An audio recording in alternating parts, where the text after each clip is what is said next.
What's going on YouTube? This is Hero Stormwolf, and I recently had a chance to play the Order 1886. Now, back when it first showed at E3, it was one of those games that I really wanted to pick up for the PlayStation 4. Matter of fact, it was one of the reasons I wanted to pick up a PlayStation 4.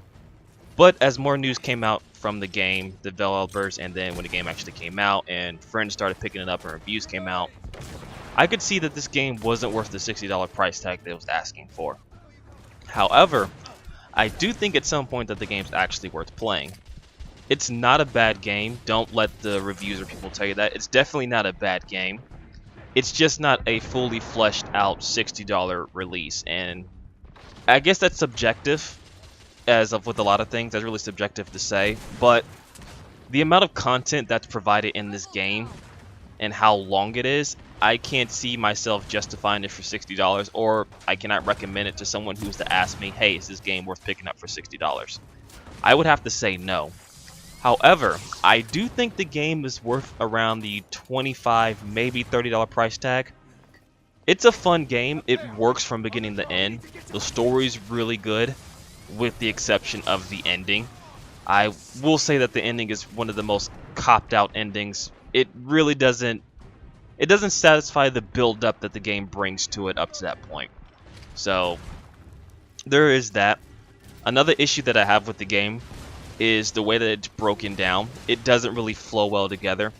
A lot of times between this game, which is about, I want to say 7 hours long, give or take, it's about 16 chapters. 4 or 5 of those chapters are just you walking around, or it's legit a cutscene. I think at least 2 out of those 16 chapters are just cutscenes alone, and then 4 or 5 are you just walking around, not really doing anything, just going from point A to point B while listening to dialogue. So the remainder of that is split into into 2 other parts of the game, which is the third-person shooting and the stealth sections. The stealth sections are mandatory stealth sections, which means you can't really break away from it. If you get caught, you die, you go back to the last checkpoint.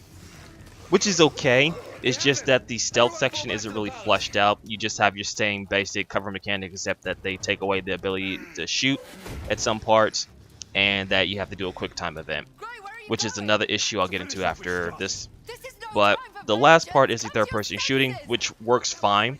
The guns feel like as they should, throughout the times of 1886, more or less.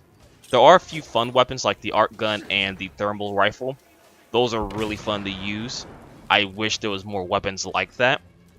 But from the perspective of playing third-person shooters, it functions as it should. There's cover-based shooting. You go from one point, you shoot a bunch of guys. You go to the next point, you shoot a bunch of guys, so on and so forth.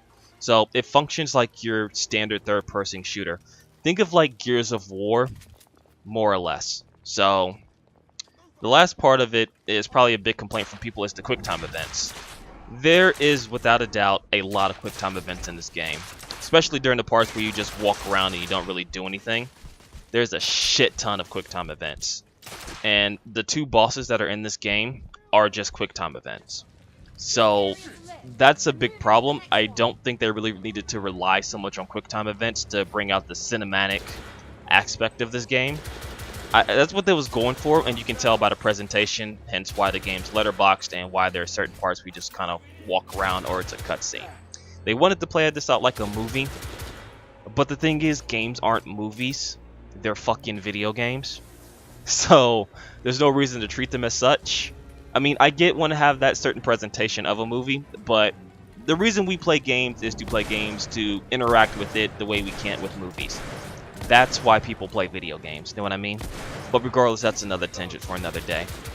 I will say that The Order is a fun game. It's a good game. It's definitely not a terrible game that a lot of people would allow you to believe.